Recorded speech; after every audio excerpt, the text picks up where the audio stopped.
तस्मात् सर्वेषु कालेषु मामनुस्मरयुध्य च मय्यर्पितमनो बुद्धिर् मामेवैष्यस्य संशयम्। ఈ శ్లోకం యొక్క మొదటి పాదం భగవద్గీత యొక్క ఉపదేశ సారాంశము. దీనికి మన జీవితాన్ని దివ్యమైనదిగా చేసే శక్తి ఉంది.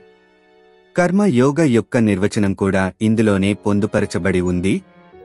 శ్రీకృష్ణుడు అంటున్నాడు, నీ మనస్సుని నాయందే లగ్నం చేయుము మరియు శరీరంతో నీ ప్రాపంచిక కర్తవ్యాన్ని చేయుము. ఈ సూత్రం అన్ని రంగాల వారికి వర్తిస్తుంది. డాక్టర్లు, ఇంజనీర్లు, లాయర్లు, గృహిణులు, విద్యార్థులు మరియు మిగతా అందరికీ కూడా. అర్జునుడికి సంబంధించినంత వరకు అతను ఒక క్షత్రియుడు మరియు ఆయన ధర్మం యుద్ధం చేయటమే. కాబట్టి అతను మనస్సుని కృష్ణుని యందు ఉంచి తన కర్తవ్యాన్ని చేయాలని ఉపదేశించబడుతున్నాడు. కొంతమంది తాము ఆధ్యాత్మిక జీవితం అవలంబిస్తున్నాము అన్న మిషతో తమ ప్రాపంచిక విధులని ఆలక్ష్యం చేస్తారు. మరికొంతమంది ప్రాపంచిక పనుల నెపంతో ఆధ్యాత్మిక సాధనను నిర్లక్ష్యం చేస్తారు. ఆధ్యాత్మిక మరియు ప్రాపంచిక వ్యవహారములకు సమన్వయం కుదరదు అని జనులు అనుకుంటారు. కాని భగవంతుని సందేశం మన సంపూర్ణ జీవితాన్ని పవిత్రముగా వించటమే. ఈ విధమైన కర్మ యోగము అభ్యాసము చేసినప్పుడు ప్రాపంచిక పనులు ఏవీ నిర్లక్ష్యం చేయబడవు, ఎందుకంటే శరీరము వాటిలోనే నిమగ్నమై ఉంటుంది. కాని మనస్సు భగవంతుని యందే నిమగ్నమవటం వలన ఈ పనులు వ్యక్తిని కర్మ బంధాలలో పెనవేయవు. ఏవైతే పనులను వాటిపై మమకారాసక్తితో చేస్తామో అవే మనలను కర్మ బంధాలలో పెనవేస్తాయి. ఎప్పుడైతే పని అనురాగ ఆసక్తి రహితంగా ఉంటుందో ప్రాపంచిక న్యాయము కూడా మనలను ఆ పనులకు అపరాధిగా పరిగణించదు. ఉదాహరణకి, ఒక మనిషి ఇంకొక మనిషిని చంపితే అతన్ని కోర్టులో హాజరుపరిచారనుకోండి. న్యాయమూర్తి అడుగుతాడు, నీవు ఆ మనిషిని చంపావా? అతను ఇలా సమాధానమిస్తాడు, అవునండి, వేరే సాక్ష్యం ఏమీ అవసరం లేదు, నేనే చంపానని ఒప్పుకుంటున్నాను. మరి అప్పుడైతే నీకు శిక్ష పడాలి. లేదు, యువర్ ఆనర్, మీరు నన్ను శిక్షించలేరు. ఎందుకు? నాకు అతనిని చంపాలని ఏమీ ఉద్దేశ్యం లేదు.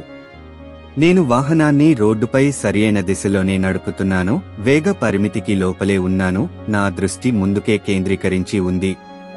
నా బ్రేకులు, స్టీరింగ్ అన్నీ సరిగ్గానే ఉన్నాయి. ఆ మనిషి ఒక్కసారిగా నా వాహనం ముందుకు ఉరికి వచ్చాడు. నేనేమి చేసేది? ఆయన తరఫు న్యాయవాది అతనిలో చంపాలనే ఉద్దేశ్యం ఏమీ లేదు అని నిరూపించినప్పుడు న్యాయమూర్తి అతనిని ఎటువంటి శిక్ష లేకుండానే విడిచిపెడతాడు. బాహ్య ప్రపంచంలో కూడా మనం ఆసక్తి మమకారం లేకుండా చేసే పనులకి మనలను దోషులుగా పరిగణించరు అని ఈ పై ఉదాహరణ ద్వారా మనకు తెలుస్తోంది. ఇదే సూత్రం కర్మ సిద్ధాంతానికి కూడా వర్తిస్తుంది. అందుకే మహాభారత యుద్ధంలో శ్రీకృష్ణుడి ఉపదేశాన్ని పాటిస్తూ అర్జునుడు యుద్ధరంగంలో తన విధిని నిర్వర్తించాడు. యుద్ధం ముగిసేటప్పటికీ అర్జునుడు ఎలాంటి పాపమును చేయనట్టే అని శ్రీకృష్ణుడు పరిగణించాడు. ప్రాపంచిక లాభం కోసం లేదా కీర్తి కోసం గనక మమకార ఆసక్తితో అర్జునుడు ఆ యుద్ధం చేసి ఉంటే అతను కర్మ బంధాలలో చిక్కుకుని ఉండేవాడు. కాని అతని మనస్సు శ్రీకృష్ణుడితో అనుసంధానమై ఉన్నది. స్వార్థపూరిత ఆసక్తి లేకుండా ఈ లోకంలో తన ధర్మ విధులు నిర్వర్తిస్తూ ఉండటంచే ఆయన చేసేది సున్నాతో గుణించబడుతున్నది. ఒక లక్ష సంఖ్య నైనా సున్నాతో గుణిస్తే వచ్చేది సున్నానే. కర్మ యోగానికి సంబంధించిన షరతు ఈ శ్లోకంలో చాలా స్పష్టంగా చెప్పబడింది. మనస్సుని నిరంతరం భగవంతుడిని స్మరించటంలో నిమగ్నమై ఉంచాలి.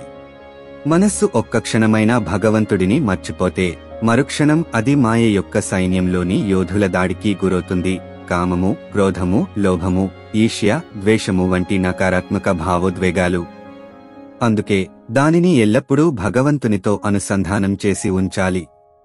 తరచుగా జనులు తాము కర్మ మరియు యోగ చేస్తున్నాము కాబట్టి తమని తాము కర్మయోగులము అనుకుంటారు. రోజులో చాలా భాగము వారు కర్మ చేస్తారు మరియు కొద్ది నిమిషాలు వారు యోగం చేస్తారు, భగవంతునిపై ధ్యానము. కాని ఇది కాదు శ్రీకృష్ణుడు చెప్పిన కర్మయోగ నిర్వచనము. ఆయన ప్రకారం ఒకటి, కర్మలు చేస్తూనే ఉన్న మనస్సు మాత్రం భగవంతుని స్మరణ యందే నిమగ్నమై ఉండాలి. 2 భగవంతుని స్మరణ అప్పుడప్పుడు కాకుండా రోజంతా నిరంతరంగా జరుగుతూనే ఉండాలి. సంత్ కబీర్ తన ప్రముఖ కావ్యంలో దీనిని ఇలా వ్యక్తపరిచాడు. సుమిరన్ కీ సుధియో కరో జావు గాగర్ పనిహార బోలత్ దోలత్ సురతీ మే కహే కబీర విచార్. ఒక గ్రామీణ మహిళ తన నెత్తిపై ఉన్న నీటి కుండని ఎలా గుర్తుంచుకుంటుందో అలాగే భగవంతుడిని గుర్తుంచుకొనుము. ఆమె తోటివారితో మాట్లాడుతూ ఉంటుంది, బాటలో నడుస్తూ ఉంటుంది, కాని ఆమె మనస్సు ఆ పైనున్న కుండపైనే ఉంటుంది. తదుపరి శ్లోకంలో శ్రీకృష్ణుడు కర్మ యోగ అభ్యాసము యొక్క పరిణామాలను వివరిస్తున్నాడు. ఈ వీడియో మీకు నచ్చినట్లు అయితే దయచేసి షేర్ చేయండి మరియు సబ్స్క్రైబ్ చేసుకోండి. మీ మా సింబా స్టూడియోస్.